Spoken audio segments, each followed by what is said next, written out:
Son dos batallas que fueron muy importantes a nivel nacional y que por ahí no tienen la presencia que tienen otras. Entonces, por suerte, volviendo un poco a esto, desde que está el museo, eso se pudo revertir un poco. Y hay que desmitificar un poco el tema del hombre, del bonachón, rayano en el tonto que quisieron por ahí mostrar quienes luego lo derribaron. Era un hombre prudente, pero que medía también las consecuencias de lo que hacía. Se lee acá claramente espionaje sobre la CGT y a INTA, espionaje sobre Lucini S.A. La fábrica Lucini es la gran fábrica. Unión Obrera Metalúrgica. Son los pergaminos del espionaje que hizo la dictadura militar sobre las distintas instituciones y fábricas de pergamino.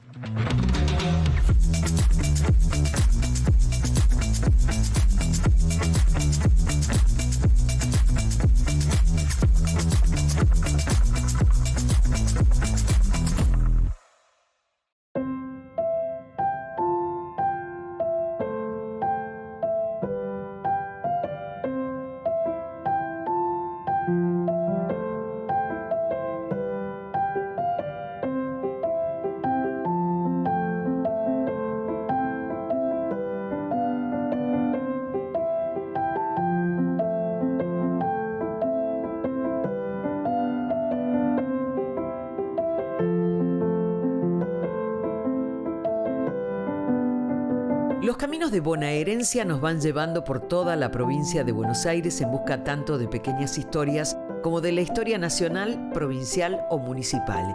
Y además demuestra cómo se conjugan y entremezclan unas y otras.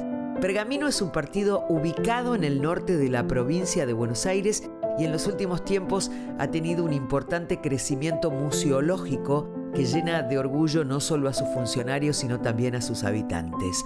Nuestro primer destino fue el pequeño y encantador pueblo llamado Mariano Benítez, que pertenece al partido de Pergamino, donde fuimos en búsqueda del museólogo Faustino Godoy, quien nos presentó el Museo Batallas de Cepeda, que nos habla de los enfrentamientos que allí tuvieron lugar en los años de 1820 y 1859.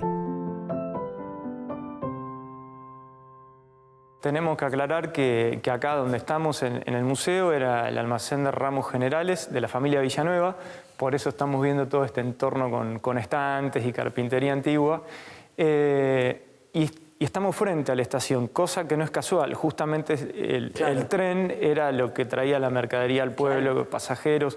Entonces este almacén está frente a la estación y bueno, era un poco lo que hizo que el pueblo surgiera, ¿no? Estas instalaciones de estas estaciones y alrededor de eso el surgimiento del pueblo. Ahora vos me decías que así como la estación hace el surgimiento, crea el surgimiento del pueblo, también produce el ocaso, ¿no? El cierre. Tal cual. Qué tremendo, ¿no? Ese proceso que se repite en todas estas historias en muchos pueblos y no solamente de la provincia de Buenos Aires. Entre otros factores, en el caso de Mariano Benítez tuvo que ver eso y también quedar un poco alejado de rutas principales. Pero eso que fue lo que en su momento de alguna manera provocó esto en el pueblo, hoy puede ser lo que produzca su reactivación, porque a diferencia de esos pueblos que quedaron más conectados, Benítez quedó, para decirlo coloquialmente, como detenido en el tiempo. Entonces, viniendo hoy al pueblo, podemos ver la atmósfera de un pueblo de hace 100 años. Sí. La plaza aún conserva el cerco vivo con los molinetes para que no entrasen los animales. Hace un rato te contamos que Mariano Benítez es un pequeño pueblo del partido de Pergamino. Cuenta con 169 habitantes y el auge y caída del ferrocarril han marcado su historia. Sus habitantes sueñan con una reactivación que desean sea un proceso vinculado a su patrimonio y a la creación de un circuito bajo la idea de museo viviente y a cielo abierto que permita recorrerlo, ya que sus calles y edificios se conservan como fueron al tiempo de su fundación en 1908. La plaza, que conserva su cerco perimetral y sus molinetes originales, es el fiel reflejo de esta posibilidad.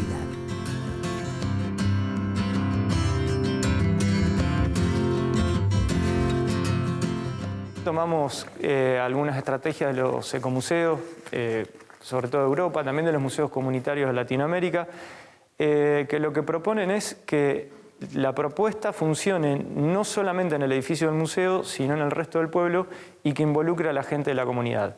Por ejemplo, los espacios de referencia, como puede ser la capilla, la panadería, que uno pueda ir a visitarla y ver esos espacios en vivo y no en una foto, en un panel en el museo, e interactuar con la gente.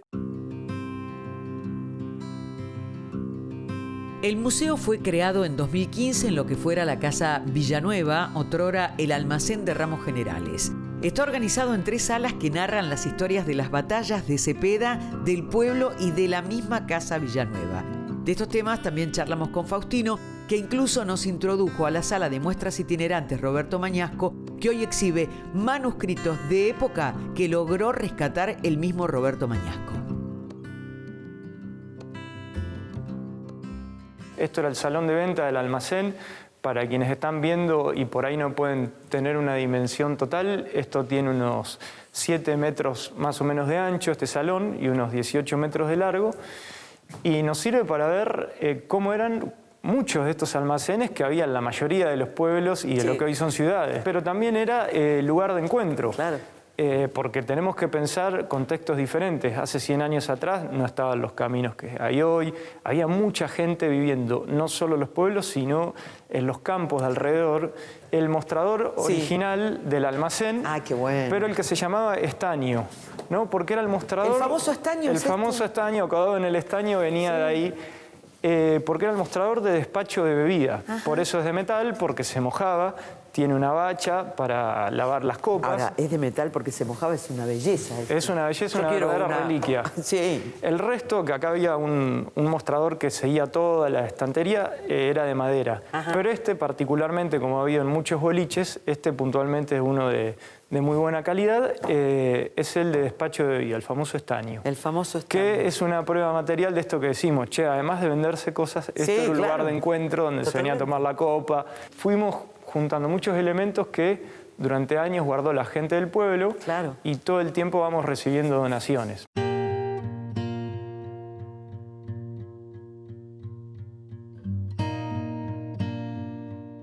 Bueno, estos campos pertenecían a Mariano Benítez, que fallece muy joven, y Miguel Dávila, que era su ahijado, hereda parte de estas tierras. Ustedes habrán visto ahí, recién justamente estaba en la calle García del Molino, porque Mariano Benítez estaba casado con Carmen García del Molino, que era hija de Fernando García del Molino, que era el pintor de la Federación, que lo retrató a Rosas y muy conocido. Así que, y bueno, y el cuñado de Mariano Benítez, Luis García, que fue gobernador de la provincia de Buenos Aires, siguió muy en relación con Dávila. Cuando Dávila decide fundar este pueblo, con la estación de ferrocarril como punto de partida, consigue, por ejemplo, generar una escuela, que ya van a ver en un edificio muy importante, un destacamento policial y cosas que eran que nos daban un indicio de que este iba a ser un pueblo que tenía intención de desarrollarse y de crecer.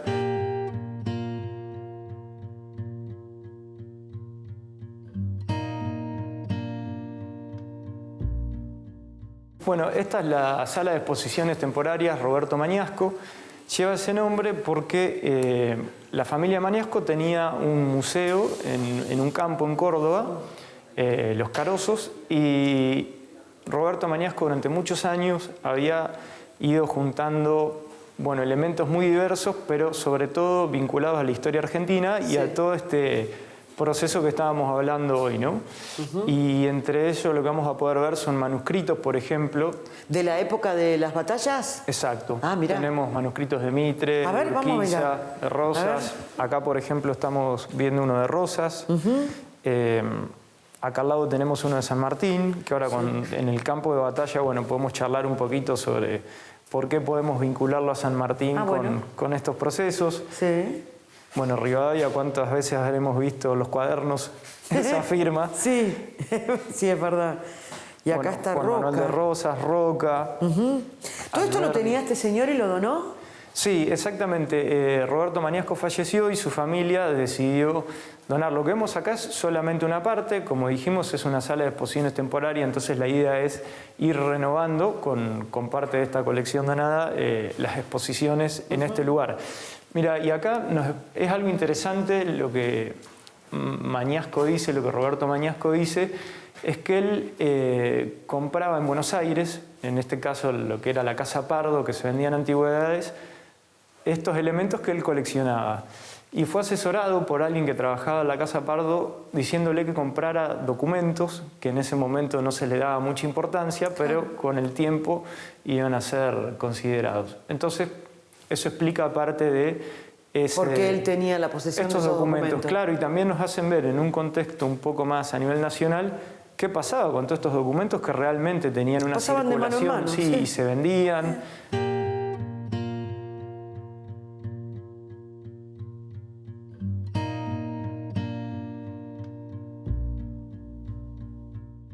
¿Qué trata de narrar este Museo de las Batallas de Cepeda? Que es un poco esto que estábamos resumiendo, ¿no? Sí, bueno, mira, ese por ahí fue uno de los desafíos más grandes cuando nos tuvimos que plantear justamente, bueno, cómo abordar estos temas, ¿no? Porque, ¿qué implicaron, no? Además de lo que hoy podamos decir en números, cuántos efectivos había en un bando, cuántos en el otro, cuáles fueron los resultados. Bueno, había gente, ¿no? Con nombres, con apellidos, con familias. Claro.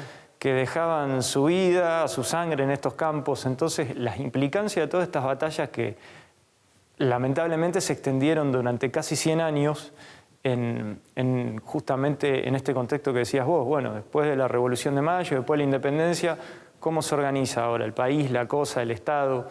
Esas discusiones, lamentablemente, acá se llevaron en campos de batallas. Podría haber sido de otra forma. Bueno, no fue. Entonces, un poco la intención es tratar de ponerle nombre a toda esa gente en la medida que la investigación nos los permita y tener una visión un poco más humanizada. Ahora estamos en provincia de Buenos Aires, pero ya al límite, porque lo próximo es al Arroyo del Medio, que ya es provincia de Santa Fe. Entonces era una zona donde hubo muchos enfrentamientos. De hecho, acá justamente estamos hablando que fue el triste escenario de 2 enfrentamientos armados, de estos que hubo muchos.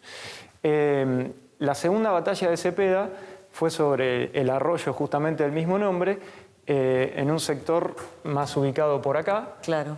Y la primera, la de 1820, fue donde desemboca el arroyo Cepeda en el Arroyo del Medio. Ahí está. Entonces, con el equipo de arqueología estamos trabajando en la segunda batalla de Cepeda.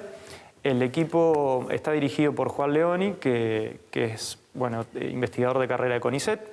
En mi caso, yo también estoy con una beca de CONICET llevando adelante parte de este proyecto que decíamos. Y lo interesante de este tipo de investigación, la arqueología de conflicto, de campos de batalla, es que tiene una metodología bastante diferente a otro tipo de investigaciones arqueológicas. Para que nos demos una idea, son extensiones muy grandes. En este caso hubo 20.000 efectivos peleando en la segunda batalla. Y tenemos que pensar que no eran solamente 20.000 personas, que hoy mirarlo en un campo de esto nos puede llegar a parecer una imagen un poco extraña, sino que además esas tropas se movían, además de las cuestiones vinculadas estrictamente de histórico, armamento, político, claro. También había otras cosas. Era gente que durante todos esos días tenía que comer, probablemente se hayan dado escenas de tocar la guitarra, de juego, de enfrentamiento y de prepararse para lo posterior. Lo que nos puede aportar la arqueología y trabajando en conjunto también con todo el material documental que nos aporta la historia, tiene que ver con poder dar más precisión en cómo puede haber sido el movimiento de las tropas. Claro. La batalla de Cepeda del 1 de febrero de 1820 se da en el marco del descontento de las provincias del interior con el constante centralismo porteño y que finalmente cuajará en la conocida rivalidad entre unitarios y federales.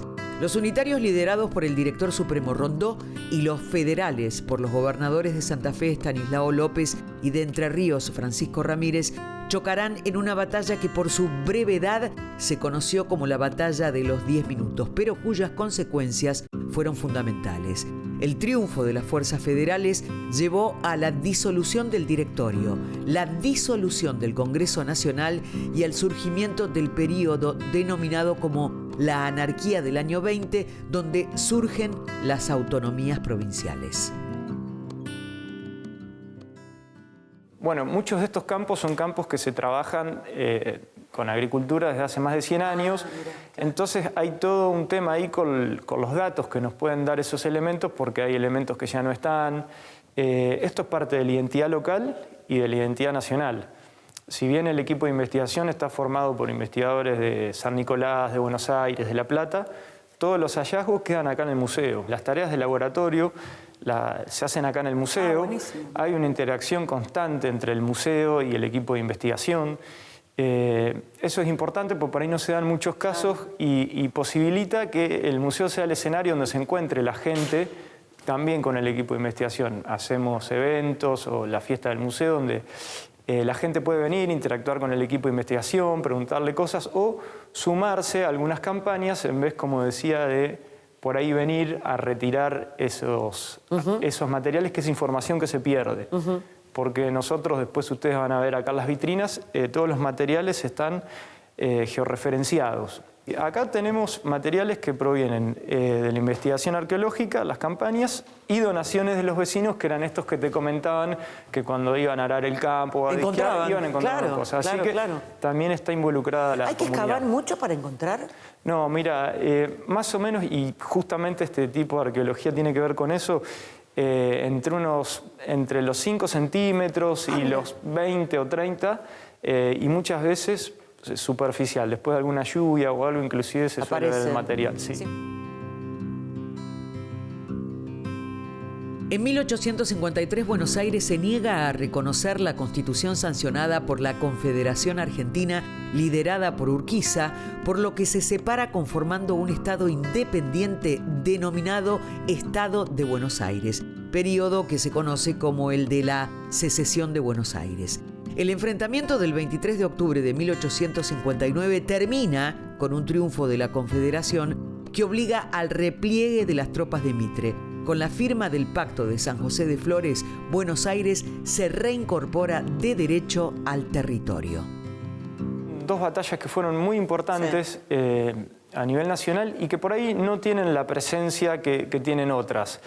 Entonces, por suerte, volviendo un poco a esto, desde que está el museo, eso se pudo revertir un poco y viene gente del sur de Santa Fe, que como decíamos estamos muy cerquita, provincia de Buenos Aires, y de otras provincias también, y entonces ya esa bola se empieza a correr. Antes de irnos, le pedimos a Faustino que nos acompañara a la Cañada de Cepeda, sitio declarado Lugar Histórico Nacional en el año 1972. Las excavaciones que allí se realizan son coordinadas por el museo y llevadas adelante por un equipo de investigación impulsado por el municipio de Pergamino, que cuenta con la colaboración de vecinos.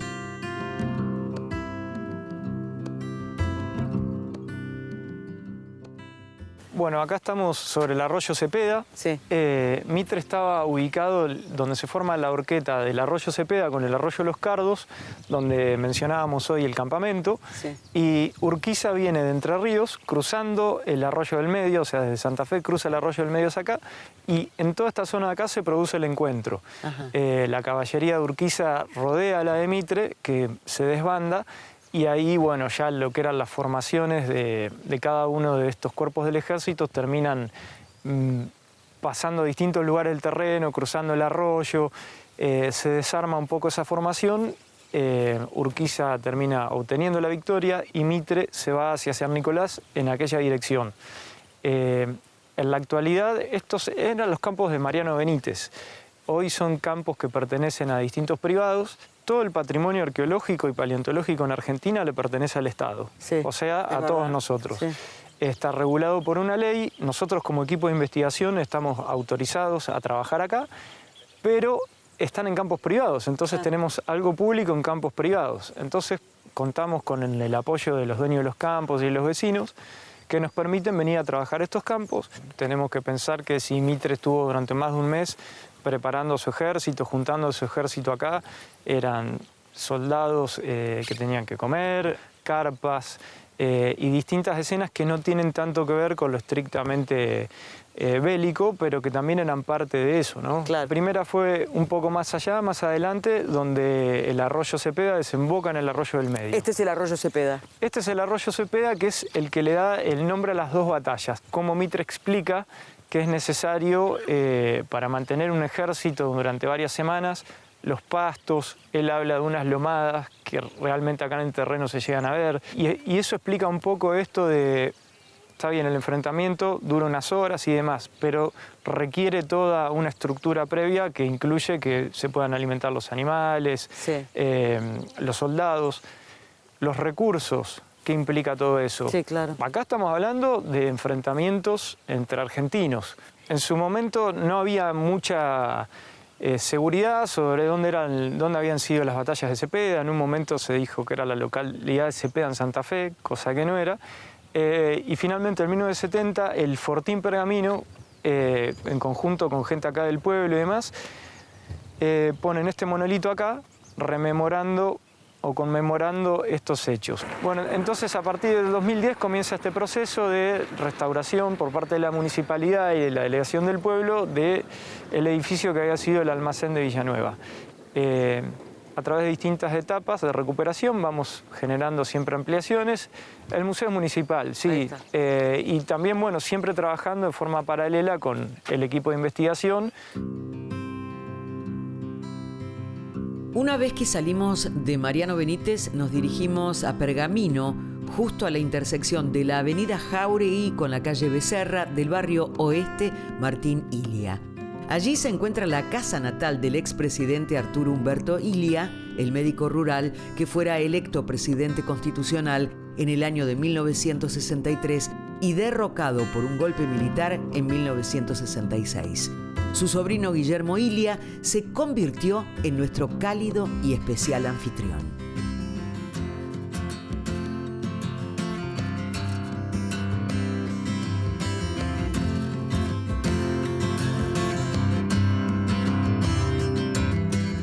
Bueno, en principio, bienvenida. Gracias. A la casa. Y es un orgullo, por una parte. Por otro lado, nosotros que también militamos en política y que ejercemos la función pública, es todo un ejemplo, ¿no? Una responsabilidad, seguro. Pero muy orgullosos, realmente claro muy que sí. orgullosos. Hemos tenido visitas de gente muy cercana a él en la presidencia, sin ir más lejos. El 4 de agosto, que se cumplió un nuevo aniversario del nacimiento de Arturo, tuvimos la posibilidad de traerlo a esta casa a Rodrigáñez Riccieri, que fue el jefe de la custodia aquella noche del 28 de junio del 66, y a través de ellos, en forma directa, nos refieren los hábitos y bueno, y también mucho de la historia familiar y de los cuentos de nuestros tíos. Claro. Sí. Arturo vivía en la casa de gobierno desde el lunes a la mañana al sábado al mediodía. Ajá. Él vivía solo en la casa de gobierno y los fines de semana iba a pasar con su familia a la Quinta de Olivos. Ajá. Así que ahí convivía con los granaderos. Claro. Algunos granaderos pasan por la casa. Entre ellos, Fernando de Madariaga, un cantante. Sí. Fue granadero de... No sabía. Fue granadero de Don Arturo. Mira. Y nos contaba que ellos lo solían acompañar al cine. Sí. A la noche iban con él, no como custodia, sino que... Como amigos, compañeros. Como compañeros, sí. Y Arturo había sido granadero en su juventud. no sabía. Él había sido granadero en la presidencia de Alvear. Le tocó la custodia de Alvear. Mira, justo Sí. un radical, ¿no? Un radical. Don Arturo, nace en esta casa, estudia en Pergamino hasta lo que había en aquel momento, que era el tercer año, y el cuarto y quinto los hace en el Pío IX en Buenos Aires con los salesianos.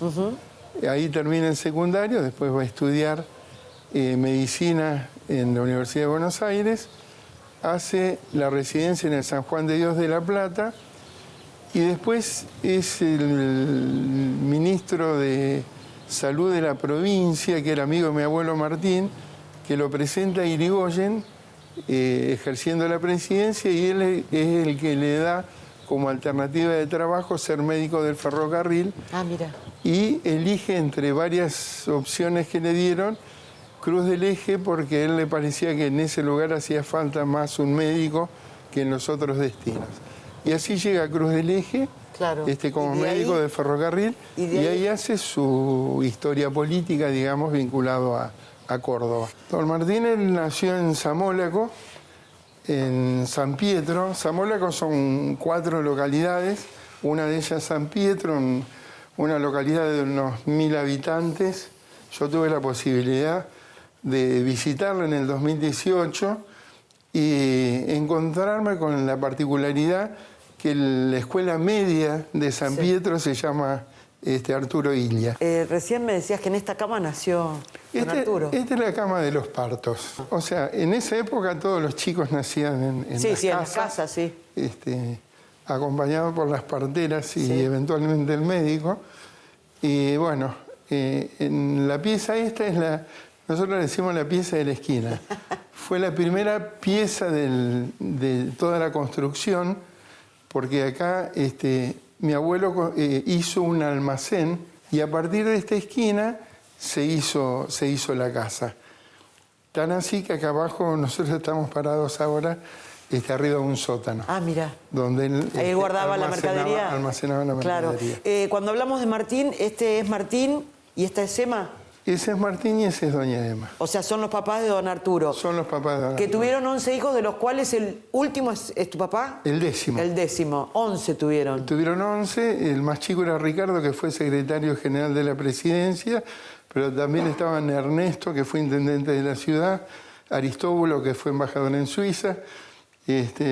Bueno, hay una vinculación entre los Illias y la militancia y la función política. Sí, claro, evidentemente sí. Mi padre solía hablar de esa relación con el hermano, pero en realidad mi viejo nace en el 15 y don Arturo en el 900. Claro, había una diferencia. Con lo cual había una diferencia de edad, como que había segmentos entre 11 hijos. Estaban los grandes, los del medio y los chicos. Sí, claro. Él pertenecía al grupo de los chicos. De cualquier manera, él tenía la referencia de sus hermanos también y de sus padres, y era un chico bastante, digamos, tranquilo, responsable. Y hay que desmitificar un poco el tema del hombre, del bonachón rayano en el tonto que quisieron por ahí mostrar quienes luego lo derribaron. Era un hombre prudente, pero que medía también las consecuencias de lo que hacía y hacía lo que hacía a pesar de todo. Sí, bueno, la ley de medicamentos. La ley de medicamentos, ya sabemos que era... La no radicación del Che Manhattan Bank, la anulación de los contratos petroleros, digamos, hubo un montón de medidas de fondo que él toma que realmente tenés que tener mucho temple, mucho coraje para hacerlo. La habitación donde se encuentra el escritorio de don Martín está colmada de recuerdos que refieren a la vida política de su hijo Arturo, y ensamblándolas se puede recordar su paso por la presidencia de la Nación.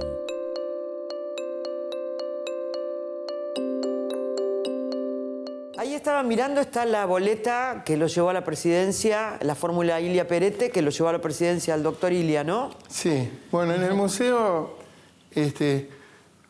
tratamos de exhibir un poco la casa, que está, salvo las modificaciones de quienes circunstancialmente habitaron. Nosotros crecimos en esta casa. Mi padre, en Pergamino, nadie sabe cómo se llama, porque era el morocho Illia,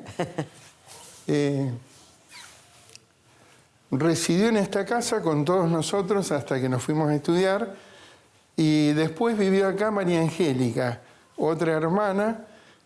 María Angélica, jubilada como docente, soltera, del 63 al 66 hizo funcionar en la propia Quinta de Olivos un contraturno de apoyo escolar a chicos de la Cava de San Isidro. Ah, claro, ahí nomás. Y en diciembre, de diciembre a marzo, era una colonia de vacaciones para alumnos de frontera.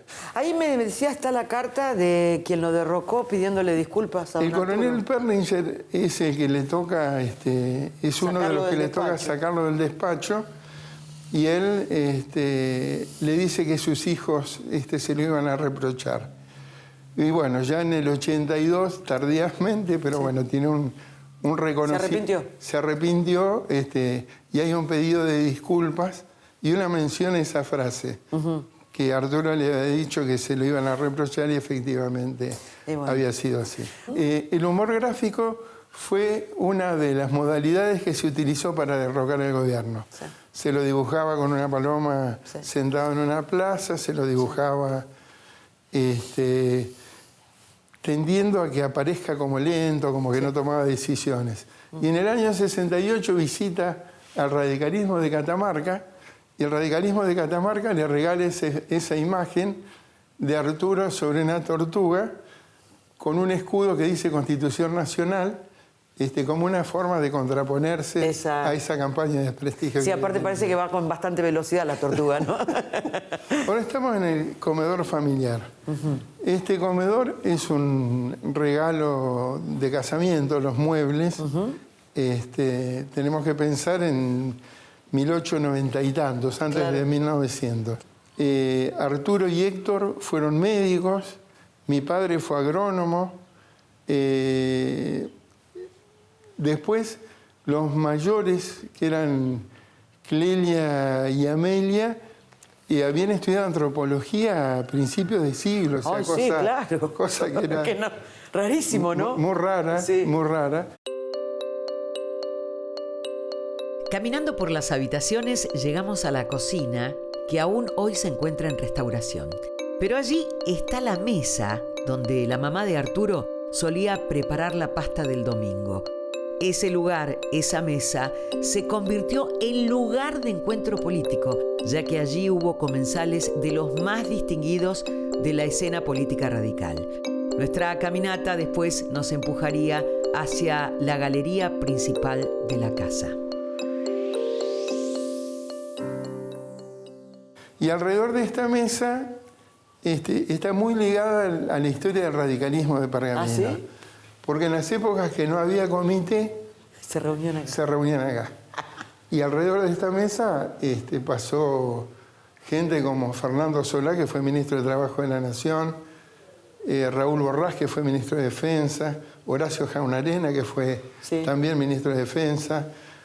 Raúl Alfonsín era un habitué de esta casa porque había sido diputado provincial con mi tío Ernesto, que después fue intendente Ernesto de Pergamino. Y después de la caída de Arturo en el 66, él se va a vivir a la casa de su hermano Ricardo, que tenía la residencia ahí en Martínez, pero él empieza a ser itinerante. Claro. Empieza a viajar por todo el país, a recorrer, lo llamaban un poco de todos lados, y por acá pasaba frecuentemente. Cada 2 o 3 meses don Arturo se daba una vuelta por la quinta.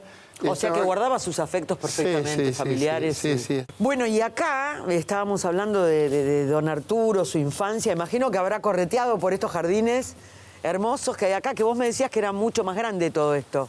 Sí, esto en realidad eran 27 hectáreas acá y 9 en un lugar que nosotros le decimos el Horno Viejo, porque fue el primer horno que tuvo don Martín. Acá falta en la construcción ese pequeño patio que hay. Sí. Eran 2 plantas. Era una construcción donde estaban los varones, pensemos que fueron 11 hermanos, y con la lógica de distribución de los pesebres europeos, digamos, donde entraban los animales a la noche para que calefaccionen la planta alta. Había un molino, y después esta casa fue un lugar de tránsito de casi todo el barrio. Había un costado del abuelo Martín que tenía que ver con estas cuestiones de la comunidad, la asistencia a la escuela que él mismo donó, la escuela 18, y también donó los terrenos donde está construido la escuela industrial, que Arturo tuvo la posibilidad de poner la piedra fundamental del colegio industrial. También fue el lugar de paso de un montón de inmigrantes que venían a Pergamino y que tomaban como referencia a don Martín, claro, y que Martín los alojaba. Hoy por hoy es una casa museo. La figura actual es de un museo privado. Tenemos asistencia del municipio, que puso en contacto con nosotros Eduardo Lázari, que nos dio, claro, una mano bastante grande en esto y que asiduamente trabaja con el municipio en una movida por poner en valor, digamos, casas como esta. Benítez, bueno, Mariano Benítez, sí. También tenemos un museo. Estuvimos ahí. Están tratando de movilizar el circuito. De movilizar el circuito, que también, bueno, y la idea es tener a alguien, claro, que la muestre. Claro. No, y aparte es preciosa. Tenerla abierta y bueno. Y es un emblema de la democracia. Tal, ¿no? Cual. Está declarada por la provincia como Casa de la Democracia. Ah, mira. Promediando nuestra charla, no quisimos dejar de evocar a través del recuerdo de Guillermo al expresidente argentino. Fueron los 3 minutos más emotivos de toda la visita. Si tuvieras que definir a tu tío Arturo Humberto Ilia en 2 palabras, ¿qué dirías? Un estadista. ¿Lo conociste? ¿Lo recordás bien? Sí. ¿Cuál es su rasgo físico que no olvidará jamás? No sé si es un rasgo físico.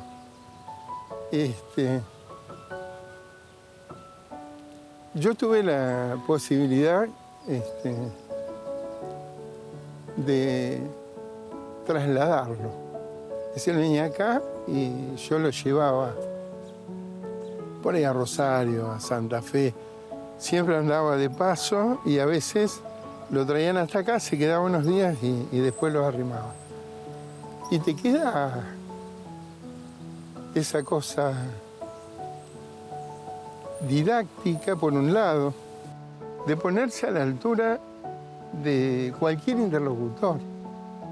Nosotros teníamos un muchacho que vendía diarios, que tenía algún trastorno, pero que a pesar de eso, Adolfo Adva se llamaba. Recorría las calles de Pergamino vendiendo sus diarios. Y cuando se enteraba que estaba Arturo, venía a verlo. Golpeaba un llamador que hay en la puerta de metal de esos antiguos. Salía Arturo, lo recibía, le pedía a María Angélica, la hermana, que le hiciera mate, y se ponía a tomar mate con Adolfo. Y ahí hablaban de la cantidad de diarios que vendía, de cómo estaba Pergamino, y de alguna cosa de dirigentes locales que Adolfo sabía porque estaba todo el día en la calle. Entonces, cuando venían esos dirigentes a visitarlo, che, te felicito, así que te compraste un auto, le decían a Arturo.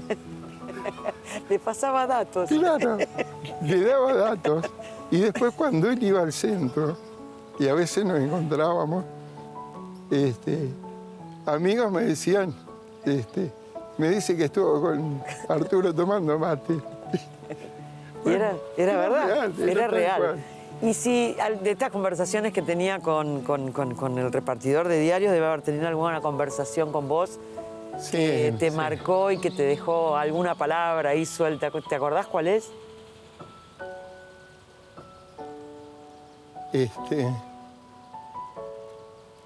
Respecto a una charla,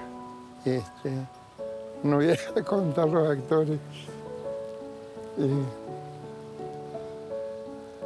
Me dice, este tipo habla con la convicción de los ignorantes. Fantástico, fantástico.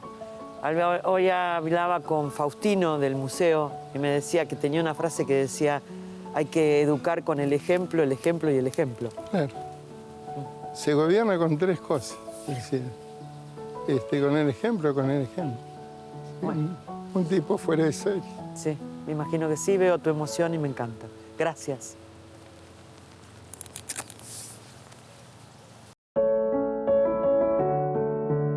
Nos fuimos con toda la emoción a cuestas del lugar por el grato y emocionante momento compartido gracias a los queribles recuerdos familiares de Guillermo, a quien agradecimos su gentil conversación. Nuestro destino era ahora el Museo Municipal Junípero Castellano, donde en principio charlamos con Marta Giacopetti, que nos contó sobre la historia del lugar donde está emplazado el museo y del mismo museo.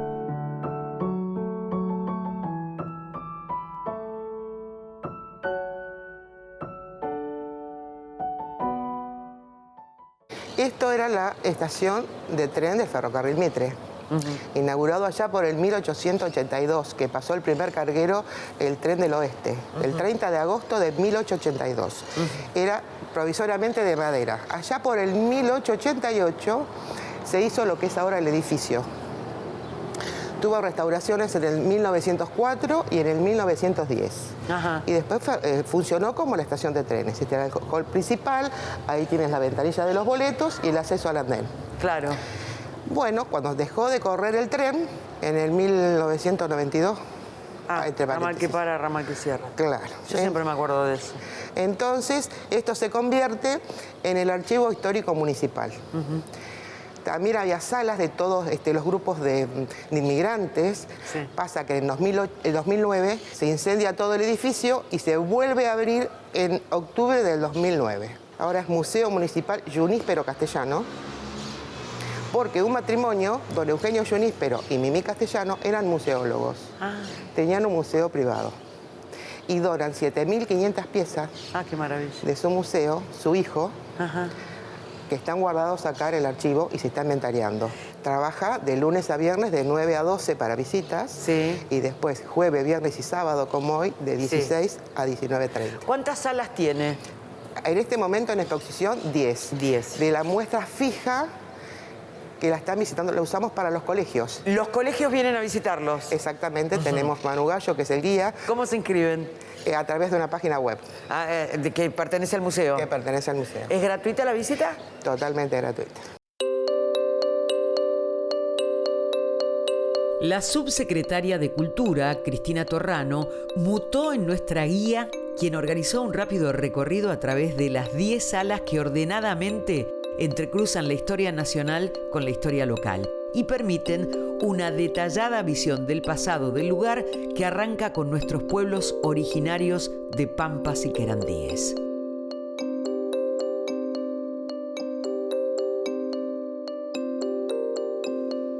Esta pareja es una pareja muy dedicada a la cultura de Pergamino de siempre, desde sus inicios. Él fue interventor de Entel, algo que tenía que ver con las comunicaciones, pero a su vez una persona muy curiosa y muy preguntona, como decía él. Museólogo, coleccionista, tenía su museo privado, así que bueno, viajero, así que bueno, una combinación perfecta para recopilar cosas. Ella, concertista de piano, directora de la Escuela Municipal de Bellas Artes por muchos años, así que bueno, eran como un matrimonio dedicado a la cultura y el arte en muchísimas comisiones. Cuando él se empieza a poner grande, bueno, decide junto con su esposa y su hijo, donar una parte de sus pertenencias al museo. Así que bueno, se hizo la donación como correspondía a través de una ordenanza y también estaba la decisión de que el museo, que se llamaba Museo de la Ciudad, pasara a llamarse Museo Junípero Castellano. Él Junípero, ella Castellano, así que bueno, en honor a ellos que se llama así. La idea es que sea como una muestra histórica de Pergamino, que sea como un trayecto muy chiquitito, porque es muy larga la historia, y Pergamino es particular en esto, que no tenemos fecha de fundación, tenemos la fecha que es el 23 de octubre, que es cuando se decide que Pergamino es ciudad. Nosotros tenemos un artista que es Tomás García, que tiene una mirada histórica en sus pinturas, aparte es una pintura documental prácticamente. Él nos cuenta a través de distintas obras que él tiene toda la historia de Pergamino. Entonces, bueno, acá hay una mezcla entre el arte y la historia. Tenemos muchas versiones. Conclusión que nos llamamos Pergamino, no tenemos otra salida. Bueno, éramos parte del Camino Real y empieza siendo un lugarcito muy chiquito de unas 30, 40 personas donde pasaban las carretas y había recambio de caballos, se quedaban a dormir, por eso le decían la dormida. Claro. Bueno, así iniciamos nuestra historia, hasta que tenemos fuerte y hasta que empezamos a crecer un poquitito más. Ustedes ven muy precario el fuerte, hasta que después empieza una construcción del fuerte ya con otro tipo de materiales y con mayor envergadura. El problema de Pergamino eran los malones. Claro, donde hay fuerte hay malón. Que acechaban continuamente. Claro. Así que bueno, la experiencia era importante y era muy dura por allí porque había lucha. Y contamos un poco la historia de la federación, de lo que es un poco Pergamino también era aduana seca, por acá pasaban y había mucho movimiento de gente. También no se olviden que estamos, bueno, cerca de Benítez, con las batallas de Cepeda. Es decir, Pergamino siempre ha sido... Tenemos la sublevación de las trenzas que pasó en Fontezuela, acá cerquita también. Así que bueno, hemos sido siempre un poco como... Sí, era un camino, un lugar a mitad de camino, ¿no? Es como que antes de llegar a San Nicolás, antes de llegar a Rosario, antes de llegar a Entre Ríos... Estamos cerca de muchos lugares. Había que cruzar el arroyo del medio, esa es la verdad, ¿no? Así es. Este espacio también resguarda la memoria colectiva de Pergamino a través de valiosos objetos patrimoniales que despiertan enriquecedoras vivencias del pasado. De esta manera, conserva el patrimonio cultural y realiza un importante aporte a la identidad local y regional. Reiteramos que puede ser visitado de martes a viernes de 9 a 11:30 y de jueves a sábados de 15 a 19. Un hecho muy importante, bueno, ya creo que vieron un poquitito cómo se está trabajando en Benítez, se está haciendo un trabajo muy importante. Tenemos museo, que es lo más lindo para poder encontrar un lugar donde la gente pueda ver aquello que nos relaciona a las batallas. Bueno, ellos nos han prestado algo acá para que podamos ser parte también, para que puedan ser parte de la muestra. Parte de lo que es el relevamiento arqueológico, ¿no? Claro, que han encontrado. porque han venido varios arqueólogos, se está haciendo un muy buen trabajo allá en el museo, así que bueno, estamos más que felices. Pergamino viene creciendo un poco, ya en esta sala nos cuenta un poco cómo son los avances. También fuimos golpeados por las pestes, la fiebre amarilla, traslado de cementerios, hubo otro, nuestro hospital, la construcción del hospital. Y esto un poco es lo que te contábamos del Museo Junípero Castellano. Estas cosas provienen del museo. Es que también hay una parte que tiene que ver con la medicina, con la odontología, bueno, que son cosas que nos han... que mostramos según lo que vamos haciendo. Por ejemplo, anteriormente teníamos una muestra que se llamaba Zoom, donde mostramos cámaras fotográficas y cosas. Vas haciendo muestras y vamos haciendo rotativas. Porque como tenía tantas cosas y tan distintas, entonces tratamos de adaptar esos objetos a las muestras. Tenemos una empresa que es Verini, que bueno, se encargaba de todo lo que sea trabajo en herrería, excelentes.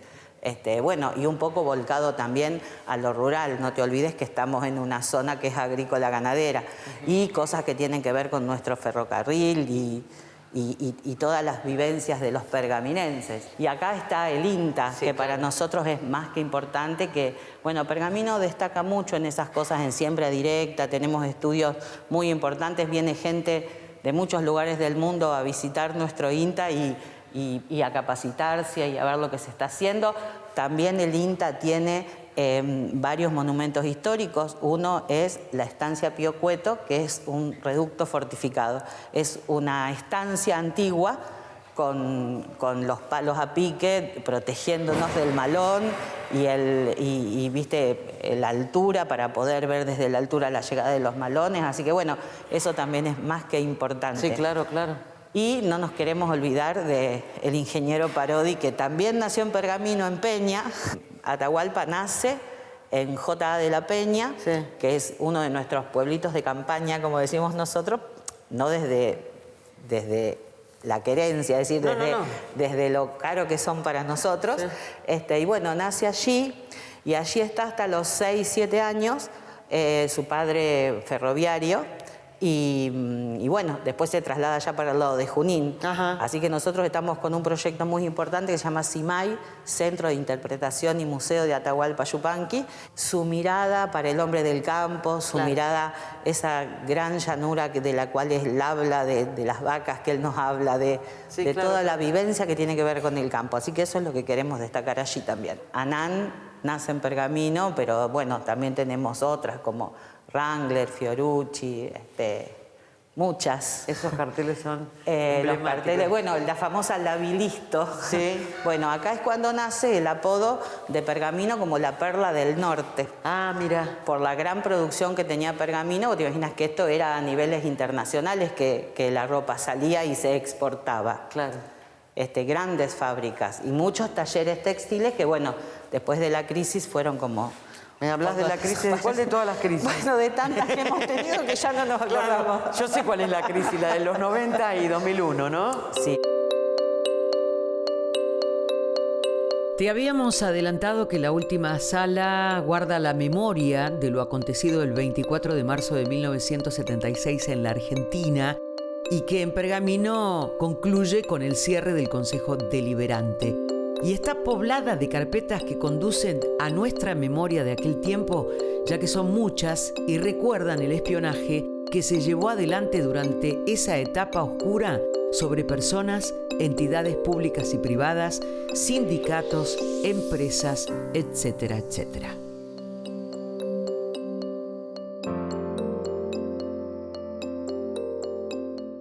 Y acá cerramos con algo que es fuerte para todos, porque es el 24 de marzo de 1976, y estas carpetas que están ocupando este lugar, ¿puedo agarrar una? Sí, por supuesto. Se lee acá claramente espionaje sobre la CGT y AINTA, espionaje sobre Lucini S.A., La fábrica Lucini es la gran fábrica. Unión Obrera Metalúrgica. Son los pergaminos del espionaje que hizo la dictadura militar sobre las distintas instituciones y fábricas de Pergamino. Bueno, esto amablemente la Comisión de la Memoria que nos ha cedido estos archivos para que nosotros también podamos mostrarlos. Sí, y ahí está el 24 de marzo de 1976, el momento en que se cierra el Consejo Deliberante de la ciudad de Pergamino. Y aquí termina la narración. Y aquí termina la narración por ahora. La idea es después retomarla en una próxima muestra a partir de este año. Como organizándonos un poco. Cuesta mucho trabajo poner en un lugar, por más que sean 10 salas, la historia es extensa y por ahí cuesta mucho poner todo lo que fue sucediendo en tan poco. Entonces, bueno, había que hacer un corte, se decide hacer el corte acá. Bueno, y después a lo mejor vienen el año que viene y encuentran la muestra que continúa esto. Bueno, gracias. No, por favor, a ustedes, por divulgar un poquitito lo que nosotros estamos haciendo. Y lo están haciendo muy bien, por Bueno, cierto. muchas Hemos recorrido gracias. 3 lugares maravillosos y realmente con mucho cariño y mucha admiración. Bueno, Gracias. muchísimas gracias.